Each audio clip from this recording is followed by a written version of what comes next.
하나님께서 우리에게 주시는 말씀 또 보도록 하겠습니다. 골로새서 오늘 1장 우리 마지막 두 절 28, 29절을 우리 보겠습니다. 골로새서 1장 우리 28, 29절 우리 두 절입니다. 우리 한 목소리로 같이 봉독하도록 하겠습니다. 골로새서 1장 28, 29절 같이 읽습니다. 시작. 28절 시작. 우리가 그를 전파하여 각 사람을 권하고 모든 지혜로 각 사람을 가르침은 각 사람을 그리스도 안에서 완전한 자로 세우려 함이니 이를 위하여 나도 내 속에서 능력으로 역사하시는 이의 역사를 따라 힘을 다하여 수고하노라. 아멘. 아멘. 할렐루야. 한번 우리 앞뒤 옆에 분 보면서 인사해 보겠습니다. 잘 오셨습니다. 오늘도 은혜 받으십시오. 감사합니다. 우리가 예나 지금이나 정말 우리 믿음의 핵심은 예수 그리스도입니다. 정말 예수님을 얻으면 우린 다 얻은 거예요. 예수님만 있으면 되는 것입니다. 근데 우리의 신앙을 가만히 보면 예수님만 있으면 되는데 예수님만 있어도 예수님이 있어도 안 되는 것들이 너무 많은 것 보여요.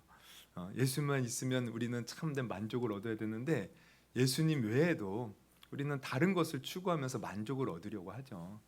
근데 이게 복음에서도 그래요. 많은 사람들이 예수를 믿으면 구원을 받는다. 이게 바울이 전한 복음의 핵심입니다. 오직 예수. 근데 바울 당시에 많은 사람들이 그래 예수 믿는 거 알아. 근데 유대교 이제 유대인들 그리스도인들은 그래 예수를 믿어야 되지만 그래도 예전처럼 우리가 절기를 지켜야 되고 할례를 행해야 돼. 이렇게 덧붙이는 거예요. 또 이방인들 예수 믿는 사람들은 또 자기네들의 어떤 풍속들을 우리가 지켜야 돼. 이러는 겁니다. 그리고 예수 말고 우리는 다른 지식을 알아야 돼. 어떤 비밀을 알아야 돼. 아니 예수가 비밀인데 어떤 비밀이 더 필요합니까? 그러니까 이러한 이단 어떤 사상들이 사실 예나 지금이나 똑같이 우리에게 이렇게 유혹으로 다가오고 있어요. 그러니까 이 지금 골로새 교회도 마찬가지입니다.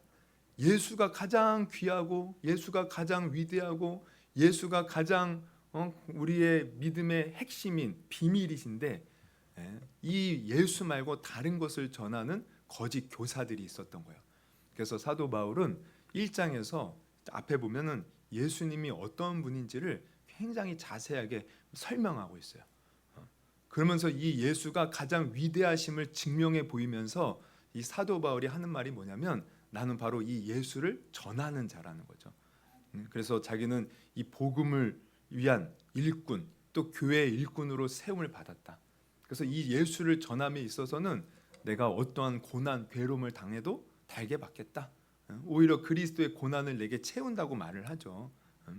이제 이런 그러면서 사실 우리 모두가 복음의 일꾼, 교회의 일꾼이라는 것을 가르쳐 주는 거야.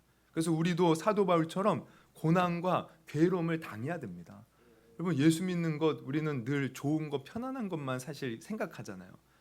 근데 주님이 우리를 고난 받으셨듯이 사실 우리도 내가 주님을 믿는 것은 주님을 위해 고난 받는 것을 각오하는 것이에요. 우리 초대교회들은 그 각오가 있었어요. 그래서 우리가 이 초대교회 이 순교의 이 모습들을 보면요 정말 그 목숨이 이 달아나는 위기의 순간 로마 사람들이 그를 잡아다가 누가 그러시대요? 이 바울이라는 영화를 보면요 정말 잔인한 모습들이 많이 나와요. 예수 믿는다고 잡아서 길거리에 이렇게 장대에 매달아서요 등불로 씁니다. 불태워서. 그리고 콜로세움 같은 원형 경기장에 이 사자밥 그러면서 막 사람들이 좋아하죠. 그리고 막 십자가에 매달아서 죽는 장면들을 보면서 즐거워하고 그렇게 순교를 당해요. 그런데 그 가운데서도 어떻게 합니까? 믿음을 지키는 거예요. 그들이 예수님이 나를 위해서 고난 받으셨는데 우리도 이 고난을 받아야지. 그러면서 이 고난 뒤에는 저 천국이 있어. 천국을 바라보면서 그 믿음을 지켜 나가는 거야. 그러니까 사실 이 고난을 우리가 각오를 해야 됩니다. 그러면서 우리가 또 복음 이 교회의 일꾼 복음의 일꾼으로 살아간다는 것은 지난주에 나눈 것인데 말씀을 이루는 삶을 살아야 돼. 말씀 이루는 삶. 그럼 말씀을 이룬다는 것은 뭐예요? 이것은 내가 말씀을 먼저 잘 알아야 돼요. 그리고 말씀을 지켜 그 말씀대로 행하며 살아가는 것이고, 그것을 통해서 내가 삶의 열매를 통해서 이 말씀을 증명해 보이는 겁니다. 이게 우리가 또 해야 할 일인 거예요. 그리고 또 이제 오늘 본문을 보면 우리가 또 한 가지 더 해야 할 일을 사도 바울이 말하고 있어요. 그것은 뭐냐면 28절에 나온 건데, 각 사람을 완전한 자로 세우는 일을 해야 돼요. 28절 우리 다시 한번 볼까요? 우리 28절에 사도 바울이 이렇게 고백을 합니다. 같이 읽습니다. 시작. 우리가 그를 전파하여 각 사람을 권하고 모든 지혜로 각 사람을 가르침은 각 사람을 그리스도 안에서 완전한 자로 세우려 함이니. 그러니까 완전한 자로 세우려 함이니. 근데 이 완전한 자로 세우려 함이니라는 것은 이제 사도 바울이 복음을 전하고 또 권면하고 가르쳐서 세우는 것인데, 결국은 사실 우리가 이렇게 완전한 자로 세우임을 받아야 되는 것이에요. 우리 왜? 우리가 복음의 일꾼, 교회의 일꾼으로 우리 모두가 사실 이 사명이 있기 때문에 그렇습니다. 그러면 우리는 완전한 자로 세움을 받는다는 것은 어느 정도 완전해지는 것을 말하는 거예요. 이것을 우리가 알기 위해서 에베소서 4장 13절을 우리가 찾아볼게요. 우리 에베소서 4장 13절 우리 한번 같이, 우리 화면에 나와 있죠? 같이 한번 읽어봅니다. 시작. 우리가 다 하나님의 아들을 믿는 것과 아는 일에 하나가 되어 온전한 사람을 이루어 그리스도의 장성한 분량이 충만한 데까지 이르라. 우리는 그리스도의 장성한 분량이 충만한 데까지 이르는 완전한 사람이 되어야 되는 거예요. 이게 이제 우리가 해야 할 일인 거예요. 이게. 그러니까 우리가 사실 이 다른 사람을 완전한 자로 세워야 되는 것이 맞는데, 사실 그러기 위해서는 내가 먼저 이렇게 그리스도의 이 장성한 분량에 이르는 온전한 사람, 충만한 사람이 되어야 된다는 거예요. 그래야 다른 사람을 세우지 않습니까? 그러니까 우리는 다 예수 믿고 나면 이제 이 자라야 돼요. 이렇게 완전한 사람이 될 수 있도록 그리스도의 이 풍성한 이제 풍성한 이 분량에 이르기까지, 충만한 데 이르기까지. 여러분, 우리의 신앙이 늘 이렇게 예수님 그 분량까지 자랄 수 있는 저와 여러분이 되기를 주님의 이름으로 축원합니다. 아니 목사님, 저는 목사도 아니고 선교사도 아닌데 꼭 그래야 됩니까? 꼭 그래야 되는 거예요. 왜? 우리가 하나님의 거룩한 백성이요, 자녀잖아요. 거룩한 백성이에요. 여러분, 우리가 예수님을 믿고 나면 어떻게 해요? 우리는 이미 사실 구원받는 하나님의 자녀가 되었습니다. 그리고 하나님이 주시는 저 하늘나라 상속을 받는 상속자가 된 거예요. 이것은 이미 이루어졌어요. 그런데 그렇다고 해서 이게 완전히 지금 다 우리 안에 또 이루어진 것은 아니라는 거예요. 우리는 그것이 완성되기까지 사실 또 그 과정을 겪어 나가야 돼요. 그러니까 우리가 예수를 믿는 순간 사실 우리는 완전한 죄 사함을 받았거든요. 근데 그렇다고 해서 우리가 완전히 사실 바뀐 것은 아니에요. 우리는 여전히 그 바뀌는 과정 속에 있는 거예요. 과정. 이것은 이제 신학적 용어로 말하면 성화의 과정이죠. 성화. 우리가 거듭났어. 부르심을 받고 거듭났어. 이게 중생인데, 중생이 되고 나서 우리가 바로 영화롭게 되는 게 아닙니다. 성화라는 과정을 겪어서 나중에 그 영광을 받는 거예요. 그러니까 영광은 이미 우리에게 결정된 거지만 그 영광이 이루어지기까지 우리는 이 과정을 겪어야 돼요. 이게 바로 자라고 성장하는 과정, 내가 완전한 자로 세워지는 과정이라는 거예요. 여러분, 정말 우리의 믿음은 자라야 됩니다. 그러면 여러분, 우리 자신을 돌아보십시오. 내가 처음 예수 믿고 나서 지금까지 내 믿음은 지금 자라고 있습니까? 지금 나는 성도로서 지금 변화되고 계속해서 성장하고 있습니까? 성장이 있어야 돼요. 그러면 우리가 자라고 성장했는지 안 했는지를 어떻게 분별할 수 있을까요? 여러분, 자란다는 것은 우리가 마치 어린아이가 자라는 것과는 또 동일합니다. 그러면 어린아이를 보면 돼요. 여러분, 어린아이는요 어떻게 해요? 아직 세상을 잘 모르기 때문에 분별력이 없어요. 그래서 잘 속습니다. 그래서 우리 어린아이들 막 어린이집 다니고 유치원 다닐 때 어떤 낯선 아저씨가 야, 나 지금 힘든데 좀 도와줘.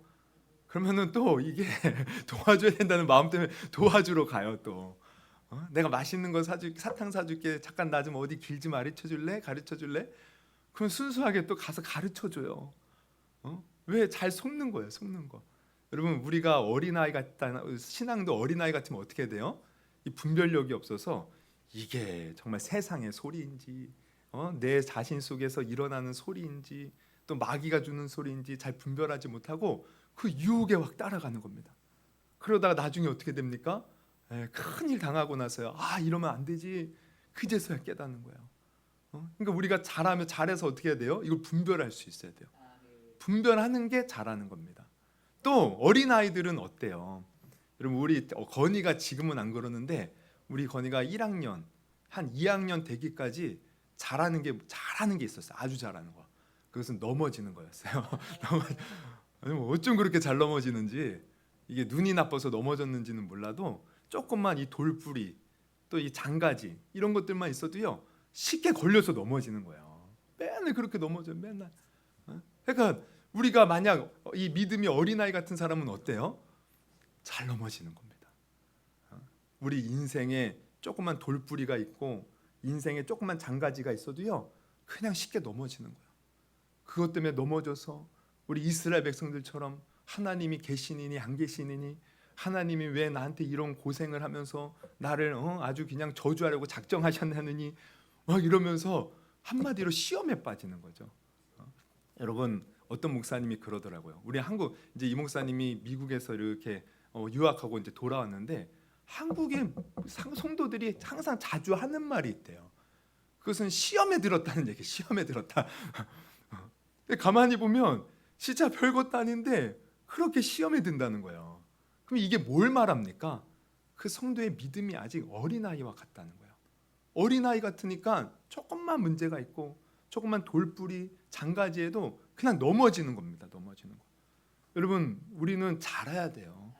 이런 어린아이에 머물면 어떻게 주님의 뜻을 이룰 수 있습니까? 아까도 말했죠. 우리가 주님 이 믿는 길은요 고난의 길이라는 거예요. 근데 어린아이 같은 자가 어떻게 고난을 받겠습니까? 어린아이 같으면 이 고난 받지 못해요. 그래서 사실 이 초대교회도요 우리가 보면 믿음을 지킨 성도도 있었지만 이 고난이 닥쳐올 때 믿음에서 떠난 성도들도 많았어요. 마치 베드로처럼 예수님을 배반하는 거예요. 이런 성도도 굉장히 많았어요. 왜 그렇습니까?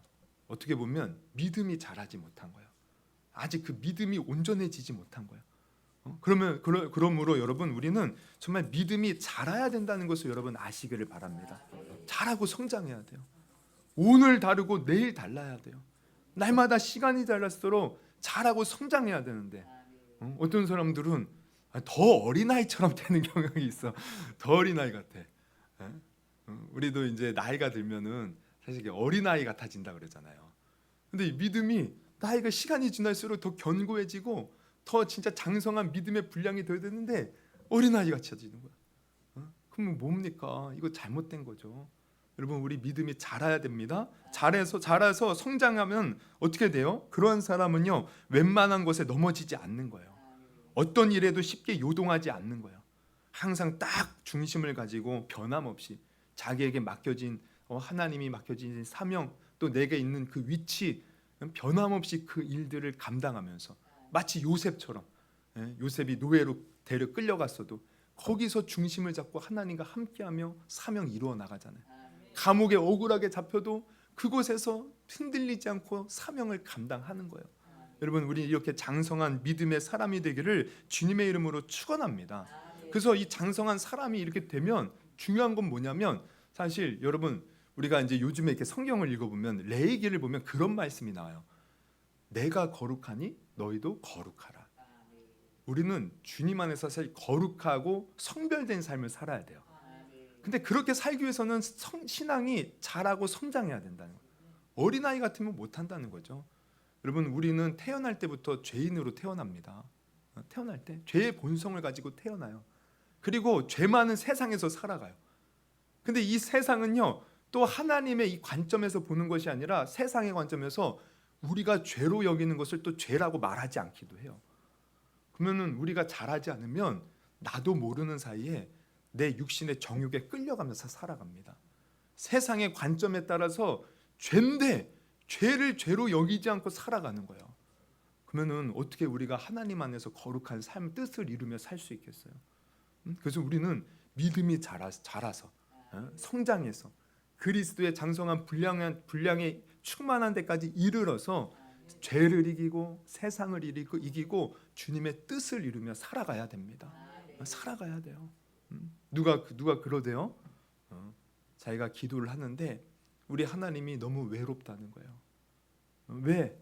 많은 사람들이 하나님을 예배하고 하나님을 기도한다고 하고 하지만 정말 하나님의 마음을 알고 정말 하나님의 마음을 시원하게 하는 그 예배자, 시원하게 하는 그 기도자, 시원하게 하는 그 정말 믿음으로 사는 사람이 너무 없다는 겁니다.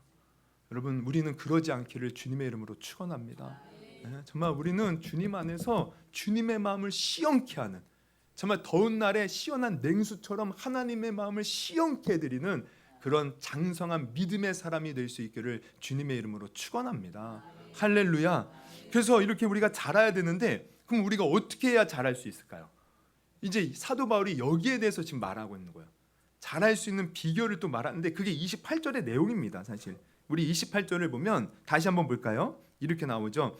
우리가 그를 전파하여 각 사람을 권하고 모든 지혜로 각 사람을 가르침은, 이게 뭐예요? 완전한 자로 세우려 함이니. 그러니까 완전한 자로 세우기 위해서 해야 할 일은 그를 전파하고 각 사람을 권하고 모든 지혜로 각 사람을 가르치는 거예요. 이 세 가지를 잘해야 돼. 그럼 이것을 우리에게 적용하면 우리가 잘하기 위해서는 우리가 그를 전파하는 것, 이 그를 전파한다는 건 뭡니까? 예수님이죠. 그 앞에 보면은 이 비밀은 곧 우리 주 그리스도 예수, 이 영광의 소망 되신 예수님이라는 거야. 그를 전파한다는 거야. 그래서 그 전파된 예수를 우리가 잘 믿을 때, 또 우리가 누군가 성령님이 말씀이 권하는 것을 잘 우리가 권면을 받아들일 때, 또 그 지혜로 잘 가르침을 받을 때 우리가 잘하는 겁니다. 그러면 이 각가지 내용이 정확한 이제 구체적으로 어떤 것인지 살펴보면, 첫 번째는 그를 잘 전파하는 거예요. 그가 예수님이에요. 예수님을 잘 전파한다. 거꾸로 말하면 그 예수님의 복음을 내가 잘 받아들일 때 내가 잘하는 거예요. 그러면 우리가 예수를 잘 받아들이고 믿는다는 것은 무엇을 말합니까? 여러분, 제가 새벽에도 말씀드렸지만, 여러분, 예수님은요 십자가 달려 죽으셨어요. 누구를 위해서? 나를 위해서인데, 나만 위한 거예요. 사실 모든 인간을 위해서 죽으셨어요. 예수님은 우리 모든 인류의 죄를 다 짊어지시고 십자가 달려 죽으신 거예요. 그런데 그렇다고 해서 여러분, 예수님이 우리 모두를 위해서 죽었기 때문에 우리 모두는 구원받았다 이러면 이단입니다. 이거 잘못된 복음이죠. 예수님은 우리를 위해 다 우리 모든 사람 위해서 돌아가셨지만 누가 구원받아요? 그 예수님을 믿는 사람. 이 진리를 받아들이고 이 예수님을 믿어야 된다는 거예요. 그래야 내게 적용이 되는 거예요. 이 믿어야 돼요. 그러면 우리가 이 믿음을 갖기 위해서는 어떻게 해야 됩니까? 제가 새벽에도 말씀드렸던 건데, 여러분, 믿으려면은 사실 내가 어떤 상태에 있는지를 우리는 정확하게 알아야 돼요. 예수님을 믿는다는 것은 내가 뭐 어떤 상태인지를 아는 사람이 믿을 수 있어요. 그러면 우리는 예수 믿기 전에 어떤 상태였어요? 죄인이라는 거예요. 내가 죄인임을 아는 사람이 예수님을 믿는 겁니다. 그러면은 내가 죄인임을 모르면 어떻게 되겠어요? 여러분, 죄인임을 모르는 사람 세상 사람들한테 가갖고요, 백날 당신 죄인이니까 예수 믿어요 그러면은 내가 무슨 죄인이야? 그러면서 왜 예수를 믿어야 되는지 모르는 거예요. 백날 얘기해도 예수님 못 믿어요. 그러니까 내가 죄인임을 아는 사람이 예수를 믿어야 내 죄가 사함받고, 이 죄의 값은 사망 지옥인데 내가 예수를 믿어야 용서받아 심판받지 않고 저 천국에 갈 수 있구나, 이걸 아는 겁니다. 그러니까 예수를 전파하는 것을 우리가 제대로 안다는 것은 내가 죄인임을 잘 깨닫고 나 같은 죄인을 구원하신 예수님을 잘 믿는 거예요. 그러면 이것을 우리가 다르게 생각하면요, 여러분, 내가 죄인임을 한 번도 깨달아 본 적이 없는 사람은, 여러분, 그것은 예수님을 당연히 못 믿을 뿐만 아니라, 근데 이 교회 다니는 사람들 보면 내가 죄인임을 깨닫지 못했는데 예수 믿는다는 사람들이 있어요. 그럼 이 믿음은요 사실 온전한 믿음이 아니라는 거예요. 아니, 자기가 죄인인지 모르는데 그러면 도대체 어떤 예수를 믿습니까? 예수님은 나의 죄를 해결하신 구원자신데 내가 죄인인 것을 모르고 그냥 믿는다 그러면 그건 뭡니까? 이거 잘못된 믿음이에요. 이 믿음은요, 다른 종교에서나 있는 다른 종교와 똑같은 믿음이에요. 여러분, 다른 종교에서 자기가 믿는 신을 왜 믿습니까? 그 신이 내가 구하면 응답해 줄 거라고 믿기 때문에 믿는 거예요. 내가 빌면은 뭔가 나를 도와줄 것이고 나를 지켜주고 인도해 줄 거라고. 그러니까 우리가 예수님을, 내가 죄인인 것을 모르고 그저 예수님을 믿는다는 것은 뭘 말해요? 예수님을 그저 내가 기도하면 들어주는 분, 내가 원하는 것을 이루어주는 분, 그저 내 삶을 지켜주시고 안전하게 보호해주는 분. 그러면 이것은 다른 종교에도 있다는 거예요. 그러면 우리가 이 조상에게 왜 차례를 지냅니까? 사람들이 조상이 지금까지 지켜주셔서 감사하다고, 그리고 앞으로도 지켜달라는 그 의미들이 있어요. 근데 우리가 알아야 될 것은, 조상은 이미 우리가 성경을 통해서 알 수 있는 것은, 여러분, 부자와 나사로가 죽었을 때 어떻게 돼요? 바로 천국 아니면 지옥 같습니다. 우리 모든 사람은요, 다 천국 아니면 지옥 가. 우리 영혼은 이 세상에 떠도는 것, 이 조상 아니에요. 어떤 사람들은 귀신은 옛날 우리 조상들이 귀신인데 아닙니다. 성경을 통해서 보면 귀신은요, 타락한 천사예요. 우리 사람이 아니에요. 그러면은 우리가 이 제사상 차려놓고 절을 하잖아요. 그러면은 성경에 말하기는 대저 이방인이 하는 제사는 뭐예요? 귀신에게 하는 것이래요. 그럼 귀신을 섬겨봐야 귀신은 우리를 죽이고 저주하고 멸망시키는 것밖에 안 합니다. 그럼 우리는 하나님을 온전히 하나님만 섬겨야 되는 거예요. 그러니까 이게 그러면은 이제 이렇게 하나님을 섬겨야 되는데, 우리가 예수를 믿는다는 것은 그러니까 단순히 나 잘되고 복되고 이게 아닙니다. 사실은 예수님은 나의 죄를 대신해서 십자가 달려 죽으신 거예요. 우리가 그 예수님을 믿는다는 것은 바로 나를 위해 십자가에 죽으시고 피 흘리신, 나를 위해 속죄하신, 대속물이 되어주신, 화목제물이 되어주신 그 예수를 믿는 겁니다. 이 믿음을 가질 때 우리는 비로소 사실 다시 태어나는 거예요. 이 태어남, 거듭남, 중생에 우리는 경험이 있어야 돼요. 그러니까 이 전파한 것을 제대로 믿는 사람이 성장한다는 것은 바로 여기에 있는 겁니다. 이 예수를 제대로 믿는 사람만이 거듭남의 은혜를 체험한 것이고, 그게 이제 생명이 있다는 것인데, 생명이 있어야 잘하는 것 아닙니까? 죽어 있는데 뭘 잘하겠어요? 그러므로 여러분, 우리가 정말 주님 안에서 성장하기를 원하신다면, 먼저는 내가 믿는 예수, 나는 어떤 예수를 믿는가, 이걸 먼저 점검하고 확인할 수 있기를 주님의 이름으로 축원합니다. 내가 그저 다른 종교처럼 그저 이 신에게 잘하면은 나에게 복 주니까 그 예수님 믿습니까? 이거 아니라는 거예요. 물론 우리 예수님 믿으면 예수님이 우리의 삶을요, 푸른 초장, 실만한 물가, 가장 좋은 길, 축복된 자리로 인도해 주십니다. 근데 그 전에 중요한 것은 예수님은 나의 죄를 해결해 주신 구원자가 되신다는 거예요. 이 믿음 안에서 우리는 시작하는 거예요. 그러니까 이 전파된 예수, 그를 전파함으로 우리가 완전한 자로 세워져 나가는 거예요. 이게 가장 중요해요. 그리고 둘째로 또 각 사람을 바울은요, 권하는 것으로 완전한 자를 세워 나간대요. 28절 다시 보면, 우리가 그를 전파하며 예수를 전파하며 또 각 사람을 권하고, 각 사람을 권한대. 그럼 권하는 것은 무엇을 말합니까? 권하는 것은 전도도 있고, 이게 이제 원어로 보면요, 책망하다라는 뜻이 있어요. 권하다, 권면하다는 것은 책망하는 거예요. 교훈하고 책망하는 것. 그러니까 이게 당연히 필요하죠. 여러분, 어린아이도요, 때로는 책찍이 필요해요. 책찍이라고 그러는데 매도 필요해요. 혼내는 것도 있어야 돼요. 이게 교육입니다. 교육을 통해서 사람이 사람 돼요. 교육을 제대로 못 받으면 어떻게 돼요? 엇나가요. 자기 감정을 통제 못하고 나쁜 길로 빠질 수 있어요. 근데 나쁜 길로 빠진 자를 어떻게 해요? 매를 때리기도 하고 책망도 하면서 바른 길로 인도해 줄 때 그 자녀들이 바른 길로 갈 수 있는 거예요.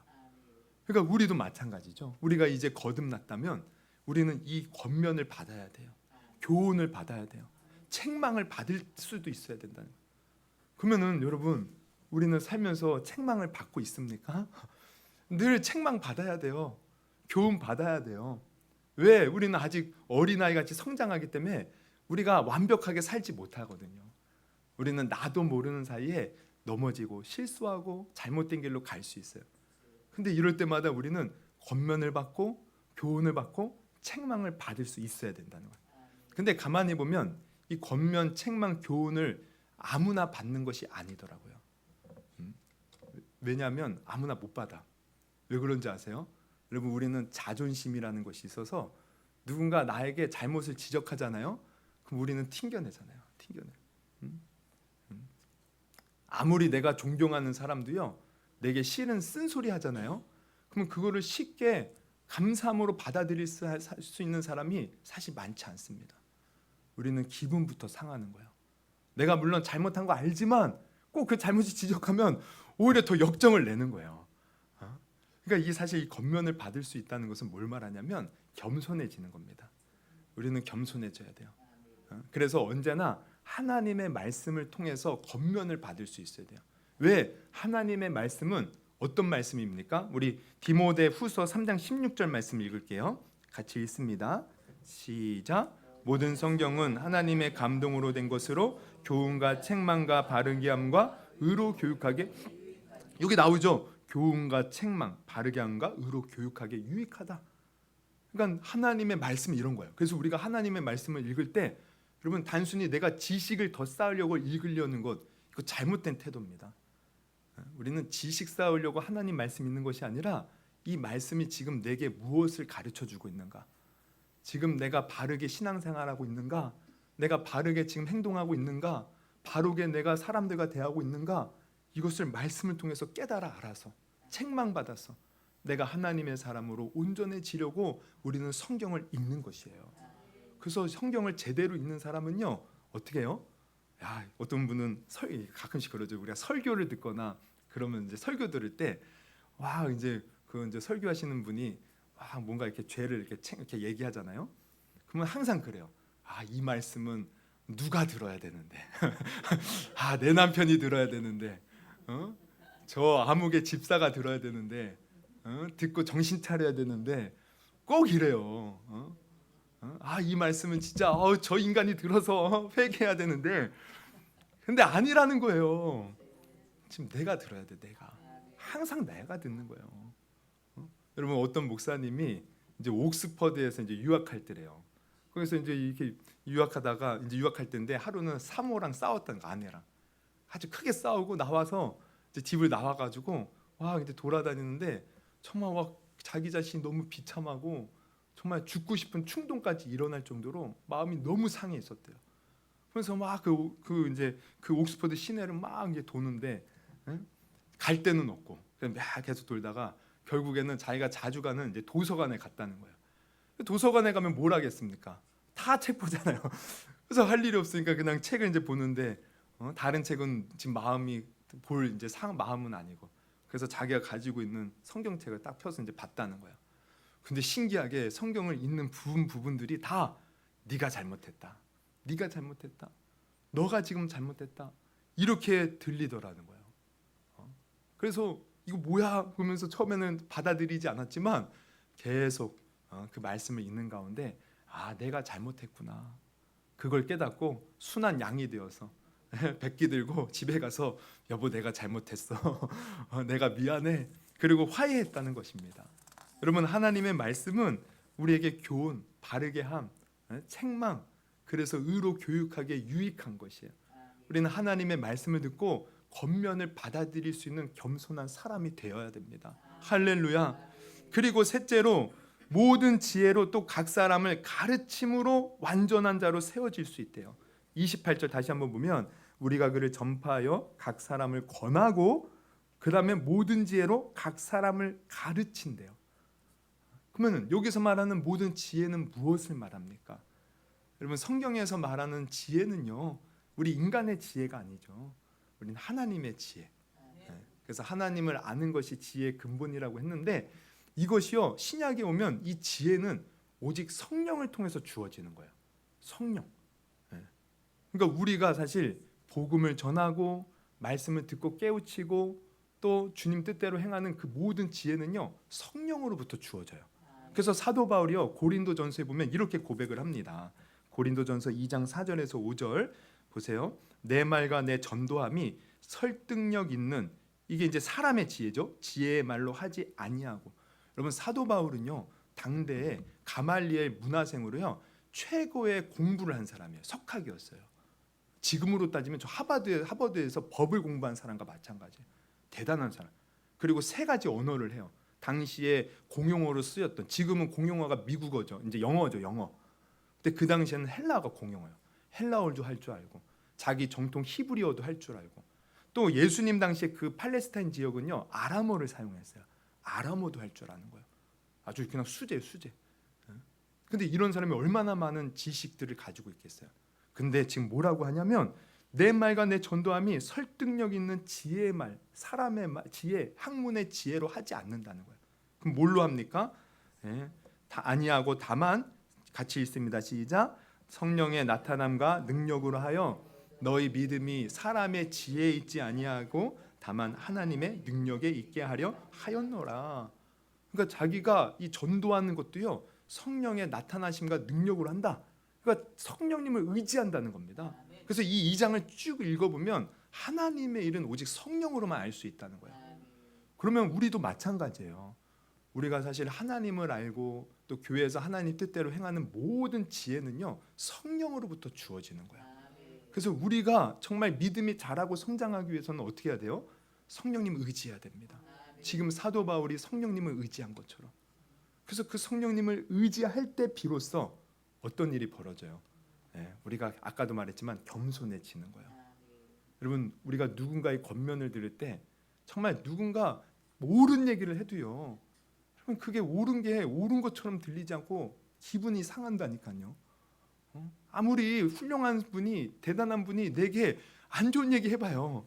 그러면 내 마음이 먼저 상하는 거예요. 이거 어쩔 수가 없어요. 왜? 우리는 다 자존심이라는 게 있어서. 자존심 하나 건들면 아무리 순한 양처럼 생긴 분도요 어쩌면 성질이 드러날 겁니다. 막. 진짜 그래요. 그러니까 다른 사람 자존심 안 건드. 특히 남자들은요 조금이라도 무시하는 말 하면요 그렇게 기분이 상해. 남자는 정말 단순합니다. 그냥 뭐든지 잘했다고 해줘야 돼. 정말 저도 이제 그걸 느끼는데 우리 아들을 봐도 그래요. 내 아들 조금이라도 자기 무시하는 말을 하잖아요. 그러면 기분이 상해가지고 그때부터 막 건이한테도 괜히 막 때리고 막 괜히 신경질 내고 나중에 알고 보면 엄마가 자기 이렇게 무시했대. 아빠가 이런 말로 자기를 무시했대. 얼마나. 근데 가만히 보면 그게 제 모습인 거예요. 저도 우리랑 사모랑 싸울 일이 없어. 근데 가끔씩 우리 사모가요 나에게 이제 그 바른 말을 해요. 근데 그 바른 말이 저를 무시하는 것처럼 들리면 제가 막 기분이 막 상해하는 거예요. 별거 진짜 맞는 말인데 그럼 지금 내가 못했다는 거야? 지금 내가 뭐 그러면은 내가 뭐 잘못다 뭐 내가 그러면은 멍청하다는 거야? 그래서 성경에도요 정말 놀라운 게 뭔지 아세요? 우리가 그 에베소서 5장의 마지막 부분을 보면요 남편은 아내를 어떻게 해요? 그리스도께서 우리를 교회를 사랑하신 것처럼 남편은 아내를 목숨 바쳐 사랑하래요. 근데 이게 맞습니다. 왜냐하면 아내는요 여자는요 늘 사랑받기를 원해. 늘. 그래서 어쨌든 남자로부터 사랑해 이 말 듣기를 원하고 작은 거라도 선물로서 사랑해 하면서 받기를 원하는 거야. 근데 남자는요 여자는 그러면 남자를 다 뭐라 그래요? 남자를 공경하래요. 존중하래요. 이게 진짜 심리로 딱 맞는 거예요. 남자는 늘 자기가 존중받기를 원하는 거예요. 무시하는 말 진짜 싫어합니다. 여러분 무시하는 말만 안 해도 싸우지 않아요. 그냥 늘 어이구 당신 나가서 수고했네. 돈을 아주 쥐꼬리만치 벌어와도 당신이 최고야 최고. 당신이 이렇게 돈 벌어와도 얼마나 성실하고 뛰어나고 자녀들 사랑하고 얼마나 당신이 훌륭한지 몰라. 늘 띄워줘요. 그러면은 아내를 향한 태도가 달라집니다. 어쨌든 이렇게 우리는 사실 자존심이 있어요. 이거는 뭐 남자든 여자든 우리가 옳은 얘기를 들어도요 뭔가 나의 자존심을 건들면 우리는 받아들이지 못하거든요. 근데 우리가요 마음을 내려놓고 성령님을 의지하면 그 말도 싫은 얘기도 받아들일 수 있는 사람이 되는 거야. 받아들일 수 있는. 하나님의 말씀이 이게 나를 막 힘들게 하는 말씀이 아니라 너무 귀한 말씀으로 나의 삶을 바꿔나가는 너무 진리의 말씀, 달콤한 말씀으로 들리는 거예요. 누가 어떤 사람이 나에 대해서 뭔가 이렇게 죄를 지적하는, 잘못을 지적하는 말을 해도요, 내가 성령님을 의지하는 사람은요, 그게 바로 하나님의 목소리처럼 들리는 거예요. 아, 하나님이 지금 내게 이것을 원하시는구나, 깨달아 아는 겁니다. 그러니까 지금 이 지혜로 가르친다는 것은 바로 이 성령으로 의지하여 가르침으로 받아서 우리가 겸손해지는 것을 말해요. 그런데 겸손해지는 사람이 정말 성장합니다. 내 길을 틀어막고 누군가 아무리 옳은 얘기를 해도요, 듣지 않는 사람은 어떻게 성장하겠어요? 여러분, 우리가 한자 성어에 보면은 이런 말이 있어요. 삼인 행필 유하사. 삼인 행필 유하사. 이게 무슨 말이에요? 삼인, 세 사람, 행, 이제 간다, 이제 길을 걸어가. 그러면 필이라는 것은 반드시예요. 있다는 거예요. 유는, 아는 난데 나의 사자가 스승이 있다. 세 사람이 길을 걸어가면 반드시 그 중에는 나의 스승이 있다는 거예요. 이게 이제 공자가 한 얘기인데요. 이 말은 뭐냐면, 세 사람이 가면 다 개성이 다르잖아요. 그러면 어떤 사람은 정말 내가 볼 때 착한 행위를 하는 사람이 있어. 그러면 그거를 통해서 내가 배우는 거예요. 또 어떤 사람은 정말 나쁜 짓을 해요. 그럼 또 그것을 통해서 내가 저 나쁜 짓을 하지 말아야지 하면서 배운다는 거예요. 이게 원래 의미인데, 근데 그 세 사람 중에 반드시 스승이 있다라고 여기고 배울 수 있는 사람이 누군가 봤더니 겸손한 사람이라는 거예요. 겸손한 사람이 어디를 가나 배우는 자세로 배우지, 겸손하지 않으면 어디를 가나 어떻게 해요? 배우지 못해요. 어디를 가나 마이너스 같아, 내 삶에. 근데 겸손한 사람은요, 정말 힘든 상황 속에서도 배우는 거예요. 그 속에서 정말 하나님이 나에게 원하시는 뜻을 발견하는 거예요. 그 속에서 정말 하나님께서 내게 원하시는 것이 무엇인가 발견하여 내 행동, 내 생각, 나의 삶을 고쳐나감으로 하나님이 원하시는 사람으로 자라고 성장하는 것입니다. 근데 그런 사람이 누군가 봤더니 바로 성령님을 의지하는 사람이더라는 거예요. 할렐루야. 그러므로 여러분, 오늘 말씀을 통해서 우리가 알아야 돼요. 우리가 복음의 일꾼, 교회의 일꾼, 이 사람은 우리가 정말 괴로움도 받고 또 말씀을 이루는 삶을 살아야 되지만, 오늘 말씀처럼 그리스도의 장성한 분량에 이르기까지 충만한 사람이 되어야 돼요. 완전한 자. 근데 그러기 위해서는 어떻게 해야 된다는 겁니까? 먼저는 예수 그리스도가 나의 죄를 해결해 주신 구원자라는 분명한 믿음이 있어야 돼요. 그리고 정말 우리는 어린아이기 때문에 언제든지 실수하고 넘어질 수 있습니다. 그럴 때 하나님의 책망의 말씀을 받아들일 수 있는 사람이 되어야 되는데, 그러기 위해서는 내 힘으로 할 수 없죠. 성령님을 의지해야 됩니다. 그래서 이 성장을 이루어야 되는데, 여러분, 이 성장을 이루는데 마지막으로 한 가지만 말씀드리면, 이것을 위해서 우리는 수고해야 돼요. 수고. 그래서 29절의 마지막에 보면요, 이렇게 말을 합니다. 이를 위하여 나도 내 속에서 능력으로 역사하는 이의 역사를 따라. 이것은 이제 성령을 말하는 거죠. 그러니까 사도 바울은 늘 성령님이 내 속에서 역사하여 나를 이끌어가도록 맡긴 사람이에요. 그러면서 뭐라고 합니까? 힘을 다하여 수고하노라. 여러분, 우리도 힘을 다해서 수고해야 됩니다. 수고가 없는 것은 결실이 없어요. 그래서 수고라는 의미에는 크게 세 가지. 첫째는, 여러분, 농부가 이 농사를 지을 때 어떻게 해요? 구슬땀을 흘리는 거야. 이렇게 우리는 수고해야 돼요. 구슬땀을 흘리듯이. 그리고 또 이 수고에는 희생한다는 의미가 담겨져 있어요. 우리 자녀를 낳으면 우리 특히 엄마가 그러죠. 얼마나 희생을 합니까? 자기 먹고 싶은 거, 놀고 싶은 거, 자고 싶은 거 다 못해요. 희생하면서 그 아이를 돌보는 거예요. 이 희생이, 이 수고가 사실 우리 신앙에도 있어야 돼요. 내가 세상에서 하고 싶은 거 다 하면서 어떻게 내가 잘하고 성장할 수 있겠습니까? 우리는 주님 안에서 절제하면서 나가야죠. 그리고 또 수고한다는 것은 사실 내 인생을 전부를 건다는 거예요. 우리 예수님도 우리를 위해서 수고하셨어요. 하늘 보좌 영광 버리시고 자기 생명을 우리 위해서 바치셨잖아요. 그래서 수많은 생명의 역사를 이렇게 탄생시킬 수 있었던 거예요. 구원의 역사. 그러면 우리도 마찬가지죠. 우리가 내 인생을 주님께 걸 때 진정한 하나님의 생명이 우리 가운데 막 싹이 나고 자라고 열매 맺어지는 겁니다. 이 수고, 여러분, 이 수고를 우리가 감당할 수 있기를 주님의 이름으로 축원합니다. 정말 하나님의 온전한 사람이 되어서 우리가 주의 뜻을 이루며 살아갈 때 나를 통해서 복음이 전파되고 교회가 세워지고 가정이 세워지고 하나님의 영광이 나타나는데, 여러분 이것을 위해서 우리가 수고할 수 있는 사람, 내 삶을 드릴 수 있는 사람, 어떤 고난도 내가 내 그리스도의 남은 고난을 내 육체에 채운다는 고백으로 그 고난도 달게 받고 주님 뜻대로 살 수 있는 사람, 그런 저와 여러분이 될 수 있기를 주님의 이름으로 축원합니다. 그렇게만 살 수 있다면 여러분 요셉이 그 어려움 속에서도 결국에는 하나님의 영광을 누리는 거예요. 여러분 우리 삶에 하나님의 놀라운 영광과 축복이 가득 넘치게 될 줄 믿습니다. 그런 저와 여러분이 되기를 주님의 이름으로 축원합니다. 잠시 기도합니다. 하나님, 정말 오늘 말씀처럼 우리가 정말 하나님의 온전한 사람으로 성장되고 자라기를 원합니다. 우리에게 겸손한 마음을 주시고 정말 예수 그리스도 잘 믿고 그 복음의 책망의 소리, 정말 권면의 소리 잘 듣고 성령을 의지하여서 정말 우리가 자라고 성장하여 하나님의 영광만을 드러내는 복된 성도가 되게 하여 주시옵소서. 예수님의 이름으로 기도드리옵나이다. 아멘.